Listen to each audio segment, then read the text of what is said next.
Hello everyone, welcome to স্মৃতির পাতা। এখন বাজে দুপুর 12টা। আমরা যাচ্ছি একটু ডিমার্ট। বাড়িতে তেমন কিছুই নেই যে রান্না করব। আপনারা তো জানেন আমি কাল অনেক রাতে পৌঁছেছি। ঘুমাতে ঘুমাতে হয়ে গেছে প্রায় সকাল, তাই অনেক দেরি করেই ঘুম ভেঙেছে। চলেই এসেছি, আর একটুখানি যেতে হবে। ওই যে দূরে একটা বিল্ডিং দেখছেন, ওখানেই যাব। ওখানেই আছে ডিমার্ট। ডিমার্ট যাওয়ার পথে পরে একটা অনেক বড় মাছ বাজার, চলুন আপনাদের দেখাই। এই সেই বাজারটা।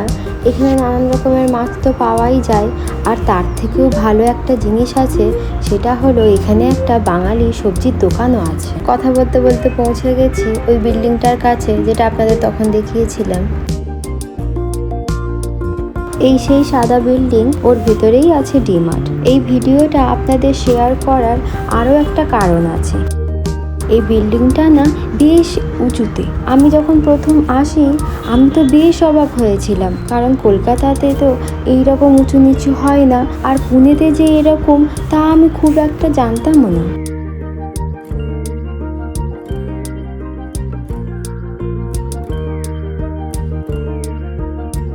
পৌঁছে গেছি। এখানে এই ডিমার্টের পার্কিং আছে। এই যে এই লিফটটা করেই যাব ডিমার্টে। ভিতরে চলে এসেছি। এখানে এত সুন্দর সুন্দর জিনিস আছে, আপনাদের বলে বোঝাতে পারবো না। একদিন সময় করে এসে আপনাদের সবটা দেখাবো, আর কিছু জিনিসও কিনবো। এখন তো অনেকটা দেরি হয়ে গেছে, তাই কিছু প্রয়োজনের জিনিস কিনে বাড়ি যাব। চলে এসেছি তেল নিতে। বাড়ি যাওয়ার সময় তেলটাও শেষ হয়ে গেছিল, তাই বললাম দুটোই নিয়ে। চলুন আপনাদের এবার মশলার জায়গাটা নিয়ে যাই। এখানে নানান রকমের গোটা মশলা আছে, আমি তো অনেকগুলোর নামও জানতাম না আগে। নেব একটু আটা। বাড়িতে দেখলাম একটু আটা কমই রয়েছে। তাড়াহুড়োতে সব কিছু দেখে আসতেই ভুলে গেছি, কোনটা নেব কোনটা নেব না কিছুই মাথায় আসছে না। নিচ্ছে একটু ভেলপুরি। এটা কিন্তু ও আমাকে প্রথমবার বানিয়ে খাইয়েছিল। এটাতে একটু পেঁয়াজ, টমেটো, লঙ্কা আর ওর সাথে থাকা একটা চাটনি মেশাতে হয়। ভীষণ মজা হয় কিন্তু খেতে। নেব একটু বডি লোশন। ঠান্ডা তো পড়ে গেছে, কিন্তু কলকাতার মতো না। আর নেব একটা লিপ বাম। লিকুইডটা দেখে ভাবলাম এটাই বা বাদ রাখবো কেন, একেও নিয়ে যাই, কোথায় আবার শেষ হয়ে আছে হয়তো। এসেছি একটু বাটার নিতে, কিন্তু এ তো পুরো খালি দেখছি। এখন মাল সব সাজাবে, তাই বললাম চলো, আর দাঁড়িয়ে আর কাজ নেই, অনেক দেরি হয়ে গেছে, বাড়ি যাই।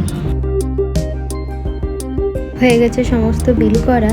যাচ্ছি একটু সফটির দিকে। বাজার করার পর এই সফটিটা না খেলে যেন মনে হয় খুব দামি জিনিস একটা ভুলে গেছি। চলুন নিচে চলে এসেছি, এবার বাড়ি যাই। চলে এসেছি বাড়ি। এখন ঠিক করে রাখার আর টাইম নেই, আগে বসাবো রান্না। ওখান থেকে আসার সময় নিয়ে নিয়েছি একটু চিকেনের একটু ঝোলই করবো, তাই একটু টমেটো, একটু পেঁয়াজ, একটু আলু কাটছি। আমার তো আদা রসুন বাটা নেই, তাই একটু পেঁয়াজ আর টমেটো, লঙ্কা আর আদা রসুন দিয়ে পেস্ট করবো।